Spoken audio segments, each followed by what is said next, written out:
Hello everyone, my name is Julia. I am founder and CEO of the creative human agency Createria. Today with us Julia Ventskovska, co-founder of MK Translation and Estonian branch Localica.io. Hello Julia. Hello, nice to hear you, nice to meet you. As you said before, my name is Julia Ventskovska. I'm a co-founder and a CEO of MK Translation and Localica.io. This is our Estonian branch. And we have two offices, the first one in Ukraine and the second one in Europe. Thank you for sharing this information, and let's start. Julia, could you share more about what you do? We provide localization and translation services in more than 100 languages and mostly work with international companies. There are small and medium businesses and enterprises as well. Thank you. We also work in different markets, and I can note it that it's quite challengeable to work with a lot of markets at the same time. For you, you have some difficulties with this or no? I wouldn't say that this is difficult. This is just peculiarities of the market. If we divide our cooperation with different countries into subdivisions, so for example, from the client perspective, we need to mention that German, a very official nation. They tend to communicate via email, so they are so constructive, and they are not so open-minded and friendly, and prefer to communicate only business issue. As for example, Scandinavia, for us it was unbelievable and unexpected that Scandinavians are, on the contrary, are friendly.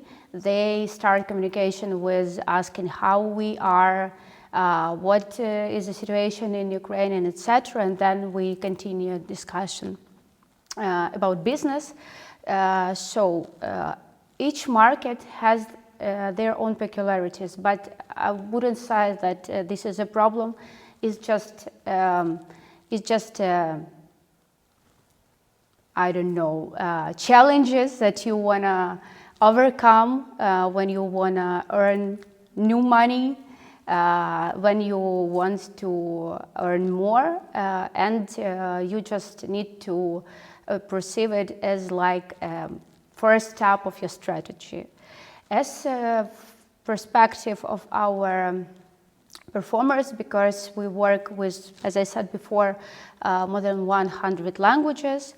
Our native speakers live worldwide. That's why we need to adapt to their type of communication and to their characters. As for example, Indians are too demandable to get more jobs, so they every single week ask about new projects, and they a bit annoying for us. Ukrainians are impatient, and we can, I would say, explain this because of the war circumstances. And as for Europeans, so they are more conservative as well. We speak via email, so they don't. It's too hard and too complicated for us to switch to some messengers to continue our conversation. That's why we mostly use email or some project tools to communicate and to send their task for them. Yes, I absolutely agree with you, and for us it was a surprise too to communicate via email, and when we tried to switch to some messengers because it's faster and you can be more efficient, but for them it's unbelievable, but it's just the point to adopt with. And moreover, I would say that this is an age question, because we had an experience of recruiting from Estonian market, and people 50 plus years old tend to communicate via email. So people before 50 years old, so 30 or 35. On the contrary, they switch to Telegram without any questions, continue communication, and even sign agreements or some documents and send them via Telegram without additional discussions. For people who are older, for them it's more natural and safe to communicate via official tool. Yes, agree. How do you approach new countries with whom you never worked before? So, if we speak about our specific work, right now we operate physically in Ukraine and in Estonia. So, when we decided to go to Estonian market, firstly we started with analysis and understand. So we had to understand. Is it efficient? Is it valuable to go to that market? In the context of client amount, client number, and volume of clients market, we are looking for how many languages they communicate, what countries do they partner with, and to take into account their position connected with war in Ukraine against Russia. Estonia is the best option for us because this is the first digital country in the world. 95% of their documents are digitalized, and you needn't to go to the country to apply for, for grant or to apply for or to send some reports. So you do not need to go to the country personally because all the documents are digitalized, and you just send reports, apply for grants or some findings from any point of the world. As we speak about our clients, because our clients are presented, I believe, in each countries of the European Union, it's 29 countries, if I'm not mistaken. They are located in America, in Canada. So we do not help them to choose the market, but we ask them their targets and their decision to go there, because it helps us to prepare our strategy of implementing the project. And if we understand that they do not cover some market, we try to hint them to look there, and maybe to start with analysis and then to take into consideration that one. Okay, cool, thank you. It was interesting information for me about Estonia. I didn't have this knowledge before, so probably we will go and we'll look to this market because it sounds very interesting. Thank you. You're welcome. You help businesses grow. Can you share with me some examples with like best cases where when you facilitated the growth? Thank you for the question. I wouldn't pick out one best option because it wouldn't be, I would say, it wouldn't be okay for our clients, because each case is the best one for us. But in general, I would say that the most significant problem and the most significant challenge all the company face right now is their decision to export during the war period of time, and especially when they start that process. For example, we from the beginning of the war started our cooperation with Bob Snail, and they decided to enter Canadian market, and adding French language as a second one, adding to to English one. Yeah, we help them to increase their efficiency on the Canadian market by 34%.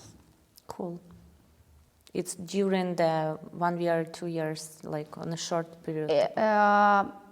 I believe that this is the figures of the first year of the war, but they operated quickly. That's why we can observe their progress of growth during that period of time. But anyway, it's a good example. When you enter one market, you should understand what language do your audience speak.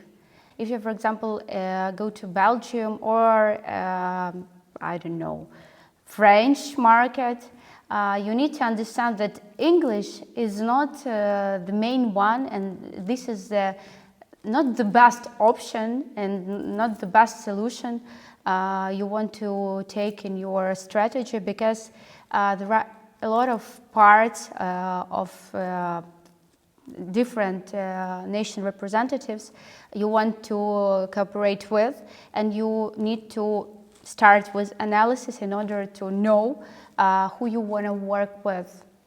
Okay, thank you for this information, and I want to add a couple of words just in case, because we had the same experience in Portuguese market, and we are working there only 1 year, and from one side there are a lot of companies who speak English, but if you want to work with bigger clients, like Bigger or locals? If we want to work with tech sector in Portugal, they speak English perfect, and we already working with this sphere. But as soon as we want to work with local companies, let's say with healthcare sector, not related to tech sector, we need to communicate in Portuguese language. So now we are trying to understand how to hire the Portuguese people, and just to be sure that we will work with local companies as well. I know that you have several businesses, and one of them is consultancy in LinkedIn. It's very interesting for us because we are communicate with our clients through LinkedIn as well. So can you share a little bit more about this? Yeah, usually my work week I can divide in 3 stages, I would say.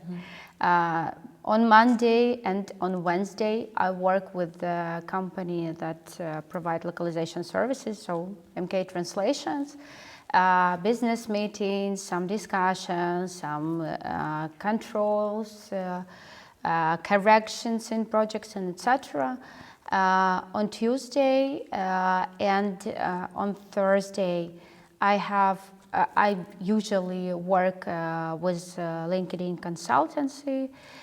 So I provide some personal consultancy, and I have several projects that I work on the permanent basis. And on Friday, I don't have any, so I tend not to have any calls, because it's really hard to stay tuned online every single working day. That's why I prefer on Friday work myself alone and to complete all the tasks I have started in the beginning of the week. As for LinkedIn, if you have some specific questions, I could answer. But so my personal target and my personal goal of working on LinkedIn is to build lead gen strategy. So I don't provide recruiting services. I don't provide SMM services. So I don't work with marketing strategy. But we sometimes take some steps and cover marketing strategy that company should have if they want to expand their lead gen strategy or build it from the scratch. But I work mostly with building a lead lead generation strategy. So in order to expand client database. Okay. We will talk with you about this after interview because we really need. When you talked about lead generation process in LinkedIn, what do you mean? The extending of networking or set up a connection with new people? What do you do? Both of them, because LinkedIn a social media platform, firstly, and all the benefits you can gain from that is start with building a networking. But the main goal is to attract some further and prospective clients that would be interested in purchasing your services or products. Which KPIs you use to measure success of your business? Each department has its own KPIs, but if we speak in general, as a CEO, I prefer to track a predictability and schedule. I would add a bit about each one. So if we speak about predictability, for me it is important to track and to check customers' data, revenue, and team. So we check all that 3 points on each stage and their influence on each other, and how they influence each other. As for schedule, before the war started, we changed our strategy from reacting to planning. And right now, we do not react, we do plan. Okay, sounds great. Yeah. You like this approach more, yeah? It's not about I like. When you work alone in your business, it doesn't matter what strategy you have. So you just earn money and etc. When you have responsibility for more than 30 people, you need to understand that you should have play from A to Z in order to understand if something goes wrong. You have some additional one, or you have some extra plan to implement in order to overcome the challenges. Yeah, and in order to have a possibility to make right decision based not on the feelings, but in order based on even KPIs. To make decision, because you don't know if what is right. You can check if it is right or wrong only in the finish, in the final situation. Yeah. Thank you. When your business grows rapidly, how you manage a team, how you hire new employees?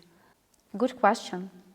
Because if my business starts growing and the challenge I have to recruit new people, I believe that this business has a lot of holes inside, because you build your strategy and you're developing only on people's resources. For me, in a modern life, it's a lose more than winning, because you need to find repeated actions, repeated processes in order to adapt and digitalize it, to minimize people's resources in your business.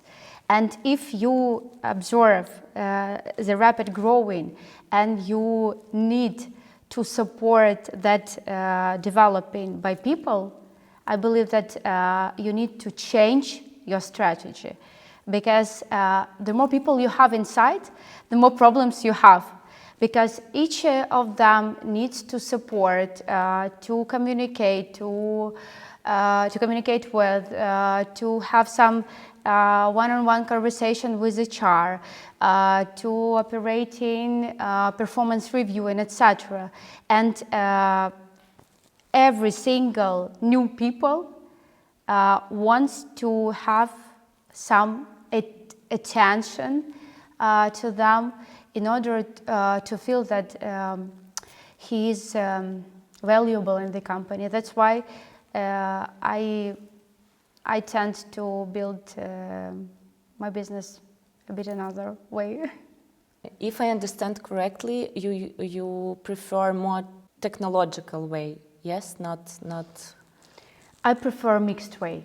Okay. And not to find the best solutions in working only with technology or only with people. I prefer to mix them in order to find the best option and convenient for people, not for machines. Okay, thank you. Can you give me an example? Yeah, for example, we have a draft layout in projects, and when we, for example, have a permanent client, permanent customer, and we understand that he comes to us every single day with 2 or more projects, it's time wasting to create that project from the scratch. That's why we use that draft that we have built in our project system in order just to click and fill in the information about every single new project. But we don't waste time on creating the structure from the scratch. It's very good that you're trying to create more efficient processes.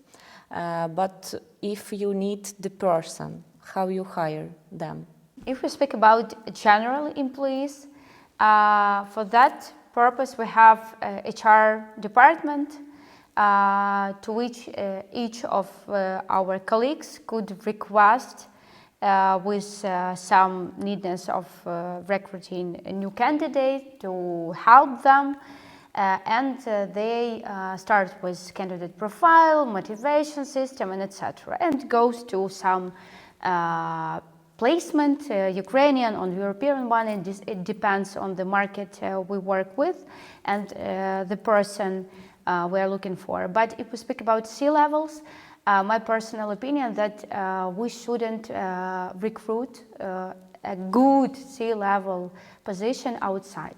So we can develop it, grow them up in our company, help them to reach that C-level position inside the team, but we didn't have a good experience of recruiting a C-level manager outside. Before thinking like that, I decided to try. We have recruited one good manager with relevant experience, but I believe that C-level cooperation with a C-level manager starts not with hard skills, but with soft skills, when you should meet each other with the same values and should look into the one direction, because you could understand what you are doing in that exact company, but you could be completely different people, and from that start a big problem. Thank you for being honest. I was in the same circumstances and had not good experience with hiring C-level as well, because a lot of people try to hire a lot of recruitment agencies and recruiters trying to hire C-level positions, but they don't understand what these positions means, and it's very difficult to meet the expectation of the founder and the candidate as well. It was the reason why I created my own agency, because in my agency we like to say we are hiring C-level. We are C-level, hiring C-level for C-levels. And we worked, I'm not recruiter and have never been recruiter even one day in my life. I worked on C-level positions, and all my partners worked on C-level positions. That's why we understand this pain, and we understand how difficult to involve the person from outside to the team. Yeah. And I completely agree that our approach to try to find this, we call it perfect match between candidate and the company, because we need to meet the expectation from the very beginning and try to understand valuables. Because all C-levels have, not all, but 90% of C-level have very good technical skills. But it's not about only technical side. We need to find this match between valuables and that we see on the same direction and we are on the same page. And it was a reason, and now we are doing like this. So thank you. It was very helpful for us just to share this experience. I would compare that story that you have told about with giving birth. People and women and families usually are afraid of giving birth because they don't know how to behave with that newcomers. But the real life starts after giving birth. So it's not a problem to recruit a C-level. It's not a problem. It's not a complicated to find that person. But your real work starts after he comes into a company, and you should provide him onboarding, show the values, give the companies, company strategy, and meet it on the same level people right now are in that company. And it's really difficult. So I believe that it's not a problem really to find the best option. The real work starts with working with that person. But this is responsibility of the whole team.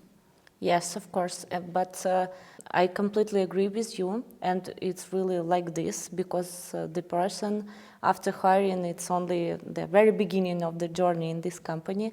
That's why we support our clients with this and support with onboarding, and even if it's big company, we measure valuables. I mean, try to understand the core valuables of the team and then provide them recommendations how to work and how to involve this person, new person to the team. Mm-hmm. So thank you for sharing. My pleasure. If you could change something in your business from the very beginning, what it would be?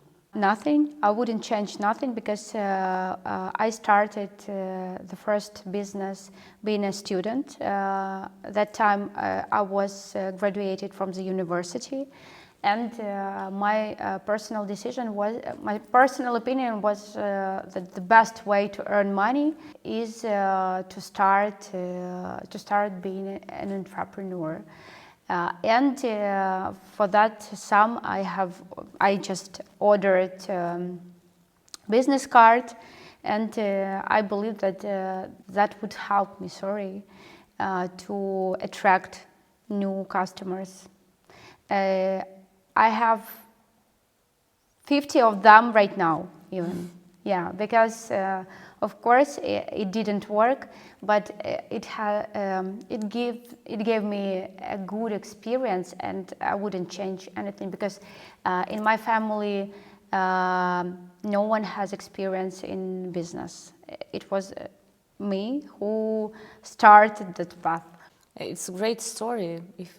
It's everything about experience and about having a great experience. So even if we lose something, it's make us better and maybe more stronger. Yeah. Thank you, Julia. It was great conversation. I really appreciate your answers and your time. So I will go with the last one. Do you have any beliefs that you never compromise on? Yes. Cheating in business. I could live with not meeting the deadlines, not achieving KPIs, not even reaching a revenue level or figures. But cheating for me is unacceptable. And that's why I try to communicate with each of colleague from time to time in order not to lose that connection between us, because I believe that for warned is for armed. It was really good one. If you don't mind, I will use it in my next conversations. My pleasure. You're welcome. Thank you. Thank you.